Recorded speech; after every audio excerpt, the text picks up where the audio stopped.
So it's day 245, and I think this is about the best visual I can come up with for what we're going to talk about, and I think it's how Russia sees itself. Um, but when I think about Russia, I think, okay, you're a nuclear power. If you take away the nukes, what exactly does Russia have left? Okay, so they have oil revenue and gas revenue. And they have 1,000 year of culture, and that's not nothing. But are they getting the best of their people? I mean, are they really tapping the minds of the people within Russia? Are they, or is the dictator essentially that's what Putin has become more and more of, an autocrat? Is he really clamping down on Russia's potential? And I think it's more of the latter. So I'm going to begin over here with the Institute for the Study of War, and I'm going to cover a couple of interesting thoughts here and then tie the actual articles related to these together. So first, a Reuters investigation of a document trove. This was really fascinating. Of a document trove found in an abandoned Russian command post in Baklinka, supports ISW's long-standing assessments about the poor condition of Russian forces. So let's first go look at this. Here's the abandoned Russian base that holds secrets of retreat in Ukraine.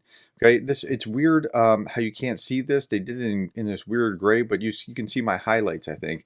Russian soldiers fled weeks before, but they left their traces everywhere.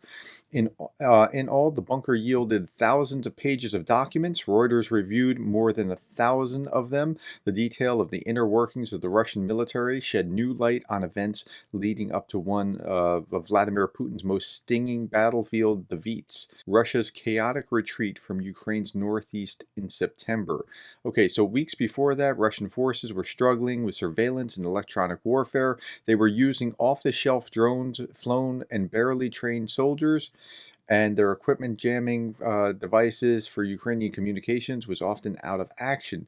In fact, here they're talking about 2 units accounting for about a sixth of the total force were operating at 20% of full strength. And so this is just part of the reason why I think this is what's really going on in Russia, Russia's actions in Ukraine. I think I'm not going to call them a paper tiger. That having they're mobilizing 220,000. They were trying to mobilize 300,000, and they have, I think, 220,000 new mobilized whatever that they're trying to get into the battlefield, and they're poorly trained and they're poorly equipped. But 220,000 is nothing to turn your nose at. But I don't think that it's a really strong, effective 220,000.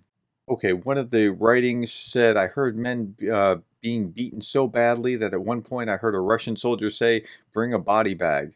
And this is just one of the documents that they found. Another time I heard a woman being raped upstairs and crying for hours. She said she broke the cell's toilet so it sounded like a waterfall and would block out the woman screaming. I mean, just horrific stuff. And you hear it again and again. This is not a single account. Everywhere the Russians went, you hear this kind of account again and again. This is just a sample, but it's a representative sample of what's actually being said and done in Russian-occupied territories. Under occupation, much of the policing of the population fell to the force from the separatist Luhansk. That is, they would put the Luhansk separatists in charge of certain functions. It was a ragtag group with even fewer resources than their Russian counterparts. The documents show one Luhansk corporal was 64 years old. Okay, corporal is like the second rank. You got like private first class, corporal, so third rank.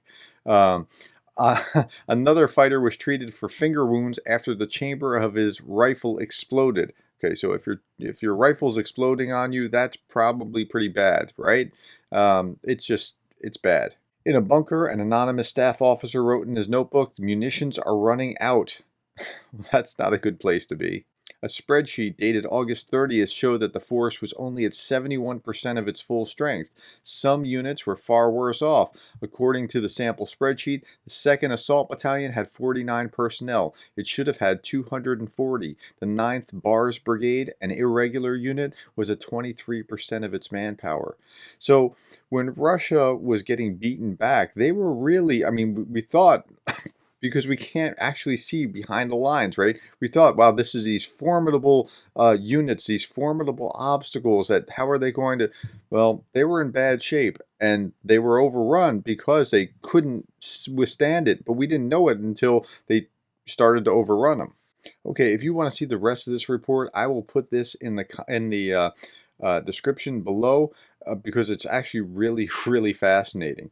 Okay, back to the ISW. President Putin's rhetoric indicates that he is not interested in negotiating seriously with Ukraine and retains a maximalist objective for the war. Putin stated that Ukraine has, quote, lost sovereignty in a meeting with the Commonwealth of Independent States security officials on October 26th. So that is this meeting, and I watched it, and it was really bizarre. And it's only a minute long, but it's translated, so I'm not sure if I'm going to show it to you, but he was like comparing Ukraine to Al Qaeda, and it was just like I can't wrap my mind around why he would say what he actually said.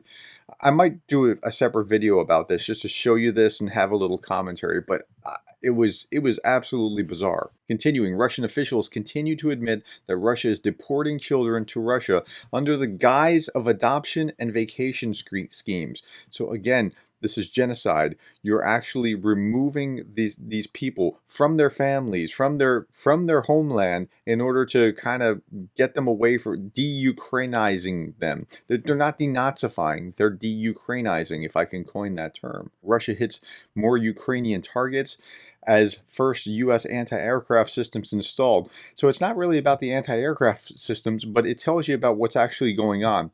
The General Staff of the Ukrainian Armed Forces said early on October 26 that more than 40 settlements were hit by Russian strikes during the previous day.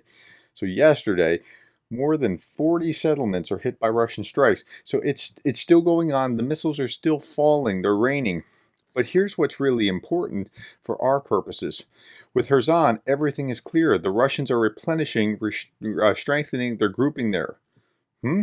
So if this is north of the river, that's bad. If it's south of the river, it's not as bad. It's kind of what we know. But in Kherson, the Russians are all in for the fight. It means that nobody is preparing to withdraw. On the contrary, the heaviest of battles is going to take place for Kherson. The 4 Ukrainian provinces partially occupied by Russia that Putin proclaimed to have seized last month. Kherson is arguably the most strategically important. Okay, and here's why. So, not that important, but they want to have it. Not that important, but they want to have it. Not that important, but they want to have it in Zaporizhia. But Kherson is also the gateway to Crimea, because if they take this land, now I don't mean just the north of the river, where I think they're trying to escape to get over here so that they can defend this. But if they take this land, they can attack Crimea, and Crimea was never really on the table in the Russians' mindset. Okay, next article. We know that the Russians are running low on munitions, and at the rate that they're firing them on Ukraine, they've got to be running low over time. President Vladimir Putin is facing military production delays and mounting battlefield losses, and he's urged his government to cut through the bureaucracy to crank out enough weapons and supplies. Well, okay, maybe you could fire fewer Russian and fire it at legitimate military targets rather than firing it at civilian population, which is, by the way, a war crime. And Russia is a terrorist state. And more countries are getting to acknowledge that. I'll show you this in a little bit. Russia's news reports have acknowledged that many of those mobilized to fight in Ukraine, a figure a Russian president said was 222,000 out of initial target of 300,000. They've not been provided with adequate basic equipment. So again, you can have those numbers, but if they don't have the stuff and they don't have the training and they don't have the tools, it's just not going to work like you think it is. Russian troops are increasingly forced to use old and sometimes unreliable equipment. The ISW, we were just reading, said that the slower tempo of Russian air, missile, and drone strikes possibly reflects decreasing missile and drone stockpiles. I appreciate Reuters and the ISW and other major sources when they say stuff like Russian, the slower tempo of Russian air, missile, and drone strikes possibly reflects. So when they're not saying with certainty, but saying, hey, this is what we think it is, but they're not saying it absolutely, I appreciate that, because they're saying, look, we're speculating a little bit here, and this is what, and a good journalistic integrity. Good news source is going to do something like that, or say we have not been able to verify this. So look for that when you're reading articles. The World Bank estimates that the damage to Ukraine so far at 350 billion euros, or about 348 billion US dollars. I mean, just imagine the enormity of that destruction. Okay, let's keep going. Don't be fooled. Sanctions are hurting Russia's war against Ukraine. Now, about a month ago, I put out a video where I said sanctions don't work, and I stand by that. What I'm saying is sanctions are not the answer, just like air power alone is not the answer. So sanctions, it's not bad to do sanctions, but if you're relying on them thinking that that is the magic bullet, that that's going to cause your enemy to tremble, you're nuts. That alone doesn't do it. Boots on the ground has to be part of the picture. Same with when you're just trying, and this is where Putin's going wrong. He's bombing Ukrainian cities left and right, missile strikes daily, whatever, as if that alone is going to do it. That alone is not going to do it. Boots on the ground have to do it. Neither air power nor sanctions alone have the sufficiency to bring your enemy to heel. And so I stand by what I said about sanctions don't work in that sense.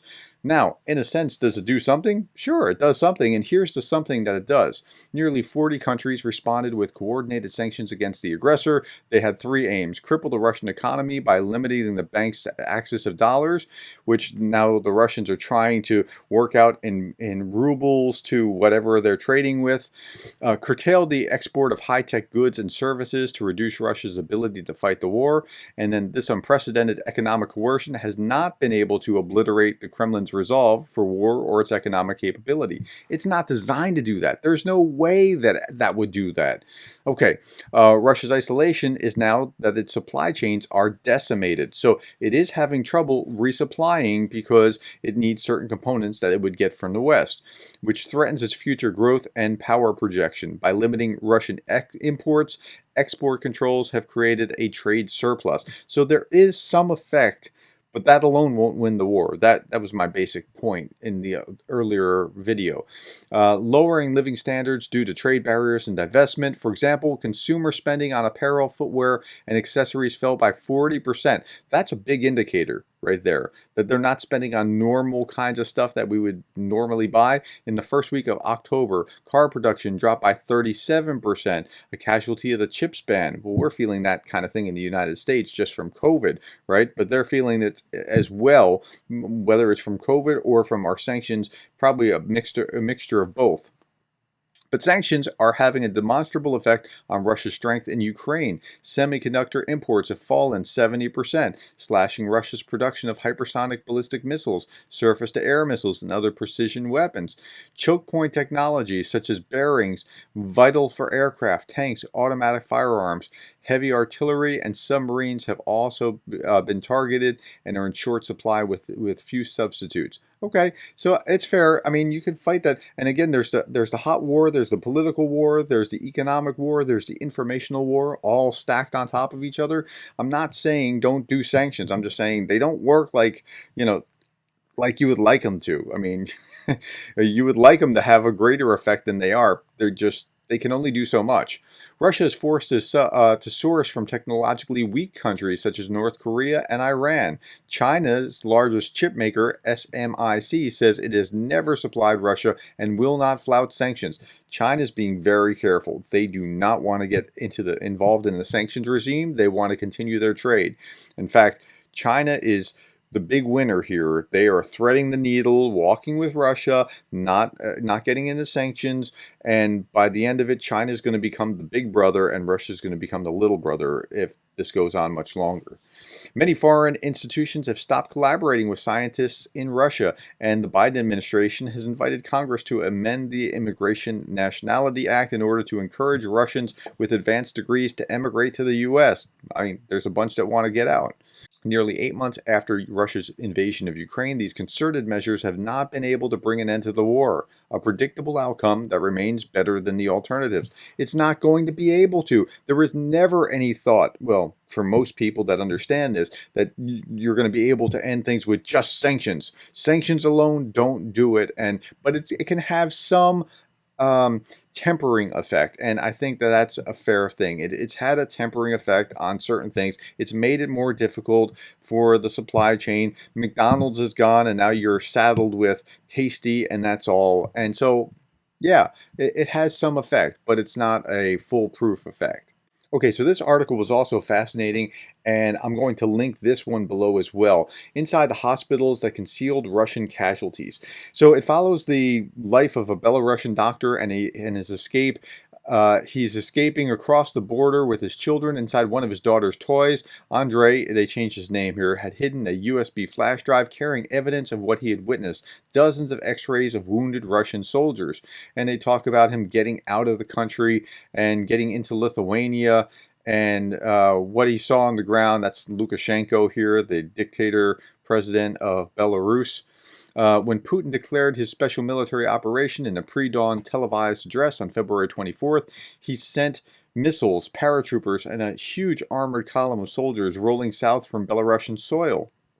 Our doctors working there were drafted into a war that they didn't sign up for, unwittingly enlisted as quasi-combat medics, and obliged by their Hippocratic oath to provide life-saving care. Many were forced to sign non-disclosure agreements, told not to speak about what they saw. Some, like Andrei, later fled. Okay. The role of Belarus played in treating Russian casualties while the Kremlin sought to conceal them, that's what we're going to talk about here. And so they showed all the photos of the kinds of injuries that they had. The Russian Defense Ministry said on March 2nd that early casualties amounted to 498 Russian soldiers. Okay, so this is March 22nd. So 24, 25, 26, 27, 28, only 28 days in February, and then March 1, 2. So 6 days. So Russian Defense Ministry said on March 2nd that a week into the war, only 500 Russian soldiers were killed and nearly 1,600 injured in action. U.S. NATO estimated that around the same time put the numbers of dead significantly higher, between 3,000 and 10,000. Okay, so, and then later on in August, they said there's 80,000 dead or wounded. And so what were the true figures? Was it this strikingly low figure of just a few hundred, or was it in the thousands? Okay, on the morning of February 24th, the first day of fighting, Andrei recalled a hospital official gathering all the doctors into a meeting room, ordering them to keep 250 beds free for Russian casualties, stop all the planned surgeries, send what Belarusian patients they could home. Then they warned us that we were not allowed to share information. And then he said, so Andrei managed to secretly photocopy the x-rays of dozens of troops treated at Mizir City Hospital. This is only one hospital where he was, and this is his experience. Okay, so here are some of the injuries that you see. And, a doctor, taking pictures of these injuries, this one's got to be terrible. I mean, I'm looking at where it is on the body and where that bullet is. Wow. Okay.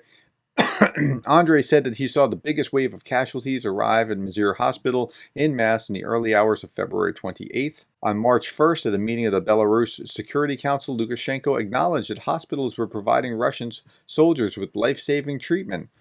We've treated about 160 to 170 injured in this entire period, Lukashenko added. Now, the Russians lie. The Belarusians also lie. And so here, Lukashenko is saying that a week in, that they've treated about 100, somewhere between 150 to 200. Okay, keep that in your mind. In early March, 40 to 50 Russian casualties were brought into Mizir City Hospital every day, shuttled in and out again like a conveyor belt. So if it's 40 to 50, and it's probably, and let's just use round numbers. If it's 50 a day for 7 days, let's make it 5 days. That's 250 at one hospital alone. He's already, off by 100 or so, and that's just using very round, rough cut numbers. That's just the one hospital. The morgues in Mizir were flooded with the bodies of dead Russian soldiers. Mizir was at least one of 3 hospitals in Gomel region that treated Russian casualties. So one of 3. Now that would mean that just again using a rough cut, 250 becomes something more like 750, and that's just for the 3 that we know about, let alone wherever any other hospitals were. So it's not looking good. At any rate, what I'm going to do is I'm going to link this article below as well, and you can decide for yourself what you think. Okay, let's go on. Ukraine war, Russia troop deployment to Belarus prompts speculation. So again, this keeps coming up. If the Belarusian army supports Russian aggression, we will respond with our entire arsenal of weapons, says the Ukrainian leadership. The warning comes as Russia is sending thousands of troops back to Belarus. Well, Russia wants to draw Belarus in. They want to have this ally, and I know Lukashenko does not want to be in it. He wants to support Putin. He owes Putin. Putin came to his aid when he was almost ousted, and he has a debt, but he doesn't want to be involved. I think Putin really wants Belarusians to enter Ukraine so that Lukashenko is bloody too, and we'll have to go to the end with him, is how one commander describes what was going on. Okay, so they have about 50,000 active personnel, but again, how well are they trained? How well are they equipped? How well can they actually fight? I would say in real fighting strength, if you put this up against regularly trained soldiers, it's probably pretty bad. Lukashenko will do everything possible not to send his troops to fight, to limit them to a supporting role, but there is certainly a threat. Now, the threat is worse than the action. Just having his troops on the border activated, ready to go, is more powerful than actually sending them into the battle to be slaughtered, because once they're in, they can't be a threat anymore. But as a threat all along the border, they will tie up Ukrainian troops all along the border. The authoritarian leader has been dependent on Russia since 2020. Support for Moscow helped him survive an unprecedented waves of protests. Like Lukashenko is not well liked, and he could be ousted if he's not careful. Many sources in the Belarusian army say 90% won't fight. They say the training is bad, the kit and morale are even worse than the Russian army. That's kind of hard to believe. So the question is this just a bluff? I think it is. I don't think that Lukashenko wants to go, but only time will tell. I mean, for me, it's just speculation. Okay, a week ago, when Estonia did this, I said more to follow. And that was after the PACE declared Russia a terrorist state. So PACE was the first one, then Estonia, now Poland. The Senate of the Polish Republic on Wednesday adopted a resolution by 85 votes on recognizing the authorities of the Russian Federation as a terrorist regime. They strongly condemn Russian aggression, call on other countries to recognize the government of Russian Federation as a terrorist regime. And again, more will follow. It's just a matter of time. It's a given at this point. Okay, now it's time for fun with Russian state media. So the Kremlin responds to U.S. troop deployment on the Ukrainian border. Now, they're perfectly fine with having Russian troop deployment in Belarus to threaten Ukraine, but this is bad. The U.S. troop deployment in Romania increases the risk of Russia's security and will prompt Moscow to take countermeasures. This was Dmitry Peskov. He was referring to the U.S. Army's 101st Airborne Division, which is currently stationed on the Romanian border with Ukraine. So that's bad. How can they be up there? They're destabilizing the region. As if Lukashenko is not doing that as well. Such a deployment on Russia's doorstep does not contribute to predictability and stability. Well, it kind of does, but not in the way that you want. 4,700 American soldiers from the 101st Airborne had been sent to Europe, and they're in Romania, just over the border from Ukraine. Now, remember we're talking about training. 4,700 of the 101st Airborne Division, these guys are pretty tough. I would say that their fighting strength is pretty significant, far more significant than the fighting strength of the 50,000 that are in the Belarusian army. Now, I'm not saying that 4,000 is going to take 50,000. I'm just saying they are trained, they're well prepared, they know how to fight, they know how to work as a team, and there's a multiplying effect for that teamwork effect that is just, it's hard to explain. I mean, I don't know how to directly compare it, but the Belarusian soldiers are largely paper tigers, and these guys are not. Okay, deployment of U.S. elite divisions in Romania indicates beginning of World War III, says Pravda. Well, not exactly, but here's how it starts out. World War III has long been a part of Washington's plans. Okay, really? No, it is not. But this is, again, it's for consumption in Russia, right? And it's for translation to other parts of the world to get the Russian perspective out there. The answer to the question of when World War III is going to start is as follows. It has already begun. Why? Because these U.S. 101st Airborne troops are already on the border. Okay. Putin oversees retaliatory nuclear strike drills. Okay. So these guys are destabilizing, but Putin doing retaliatory nuclear strike drills is not. That's a good thing. Russia's President Vladimir Putin personally oversaw military drills enacting a retaliatory nuclear strike. Defense Minister Sergei Shoigu described the aim of Russia's exercises as testing Russia's strategic offensive forces' readiness to conduct a massive nuclear strike in response to an enemy nuclear strike.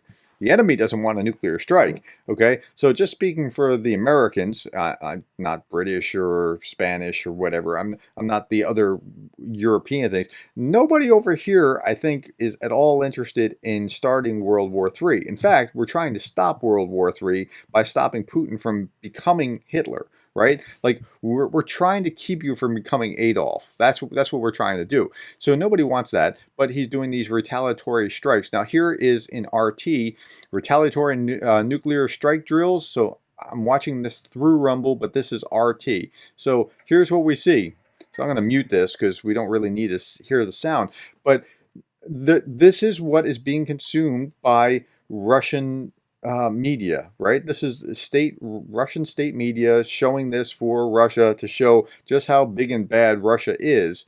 And I don't know whether, so, I mean, this is not a fun site, but I don't know whether these are new pictures or if they're old footage. And what I mean by that is like some of them, okay, they're showing from a missile silo, they're showing from a rocket launcher, they're going to, in a little bit, show from a sub what it looks like. And when they show it from the sub, they don't even show the launch from the sub. They just show the sub in the water, and then there's a missile. But, so, I don't know how much of this is useful. It's pretty bad production value.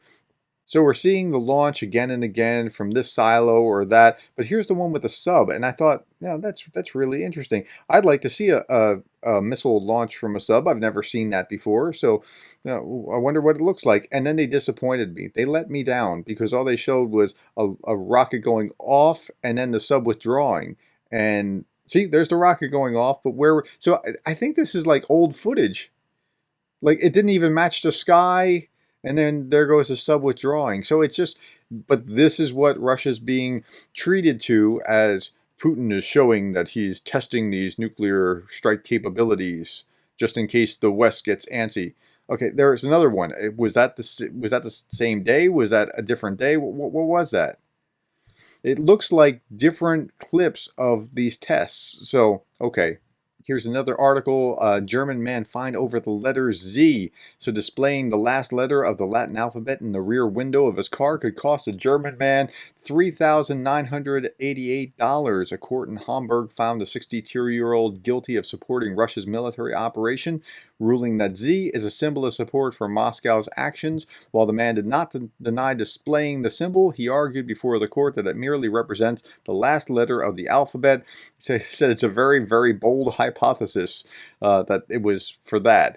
The man was originally given a 1,800 euro fine. He lodged an appeal and was given a public hearing. Having failed to prove his innocence, he now ended up with an even bigger fine. Now, this is RT saying, see how terrible those Germans are over there doing that.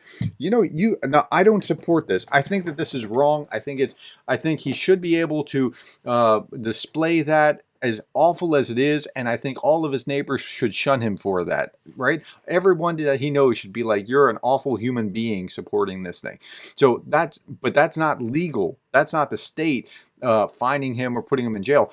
The gall, the unmitigated gall of RT to be running this as if, look how the Germans are. When you're putting people in jail for holding up a blank sign at a protest, a blank sign, nothing even on it. People can get up to 15 years in Russia for speaking out against the military, for saying anything about the military. So, I mean, just the unmitigated gall. Ukraine loses sovereignty as becomes U.S. foreign policy tool. This is a perennial favorite in Pravda and RT and other things. Ukraine has become an instrument of U.S. foreign policy and has practically lost its sovereignty.